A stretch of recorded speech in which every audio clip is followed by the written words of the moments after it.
In this video, we will learn how to refund your Fortnite account. So the US government has recently started giving out refunds for any unwanted purchases which had occurred in a fortnight by you or any of your children.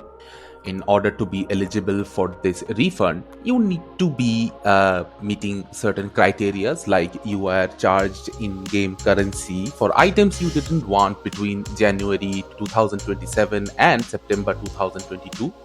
If any child of yours made changes to your credit card without your knowledge between January 27 and November 2018, and your account was locked between January 2017 and September 2022 after you complained to your credit card company about wrongful charges.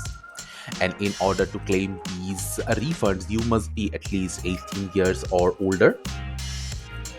In order to get these refunds regarding Fortnite, all you need to do is go to the Government Federal Trade Commission website, which is ftc.government. In here, you will find an option called Fortnite Refunds. You need to click on it. After clicking on the Fortnite refund page, you will find an option to apply for a refund.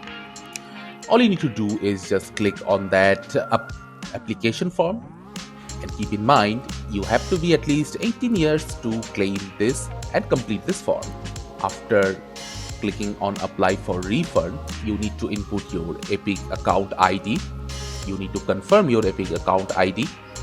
And also you need to complete a CAPTCHA. After doing these, you can continue to the next page. In the next page, they will ask you for how much unwanted purchases were done by you or your children in game. So you need to fill it up, and how much V-Bucks were unwantedly spent in game. You will also have to fill it up.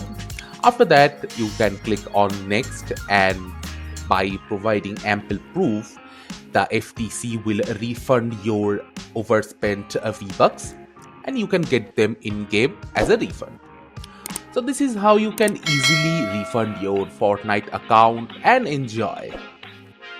Thank you for watching. Subscribe to our Topical Talks channel for more videos.